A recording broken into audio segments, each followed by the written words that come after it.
गीता में साधना के विषय में कहा गया है, वह अर्जुन को साधना करने के लिए प्रेरित करते हैं कि अर्जुन, अपनी आत्मा का उद्धार इसी संसार में कर लो, अपनी आत्मा की अधोगति न करो। जब मनुष्य का मन जब नीचे गिर जाता है तब अधोगति हो जाती है। वह तम और रजगुण के कल्मश का साय गुणों में बंध जाता है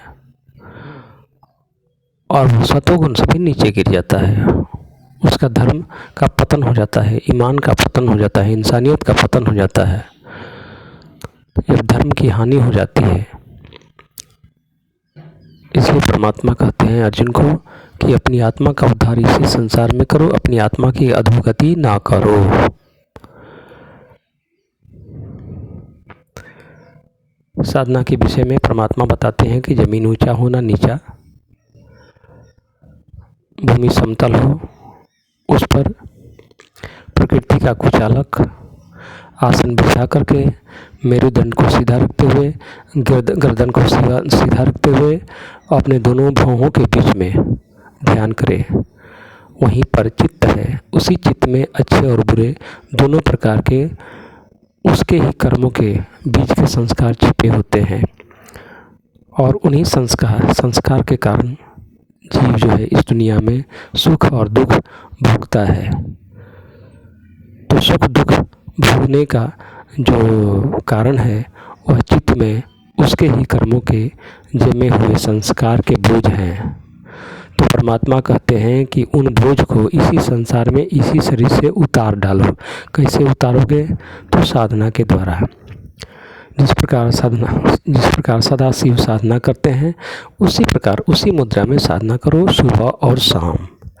इस प्रकार साधना करने से चित्त में पाप और पुण्य के संस्कार अपने आप भाग जाएंगे और आत्मा स्वतंत्र होकर के परमात्मा में मिल जाती है।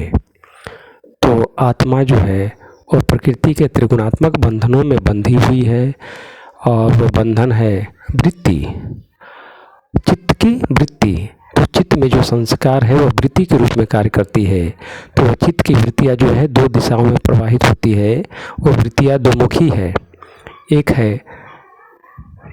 है सूक्ष्म से जड़ की ओर अर्थात चित्त वृत्ति का सूक्ष्म से जड़ता की ओर, और एक है प्रतिसंचर गति अर्थात चित्त वृत्ति का जड़ता से सूक्ष्म सत्ता परमात्मा की ओर। तो दोनों गति है, एक पुण्य काम कराती है, एक पाप कर्म कराती है। तो परमात्मा कहते हैं तुम इसी संसार में पाप और पुण्य के संस्कार के बोझ को उतार दो और मुझ परमात्मा में मिल जाओ। जन्म और मृत्यु का यही कारण है, चित्त में जन्मे हुए संस्कार। तो जन्म और मृत्यु के बंधन से मुक्त होने के लिए तुम्हें साधना करना होगा और साधना के द्वारा इसी संसार में तुम मुझ परमात्मा को प्राप्त कर सकते हो। इसलिए हर मनुष्य को इसी संसार में साधना करनी चाहिए और साधना के द्वारा अपने हृदय में परमात्मा को उतार लेनी चाहिए और जन्म और मृत्यु के भव बंधन से मुक्त हो जाना चाहिए। इसी संसार में हर व्यक्ति ईश्वर का ही स्वरूप है। तो ईश्वर को प्राप्त करने के लिए मनुष्य को एकमात्र साधना ही विकल्प है। दुनिया में अनेक प्रकार के पूजा पाठ लोग करते हैं, परंतु उनसे जीव की मुक्ति संभव नहीं है। जीव की मुक्ति है मन को साध करके निग्रह करके एकाग्र करके और उस एकाग्रता को भी ब्रह्म में लय कर देने की क्रिया ही है साधना।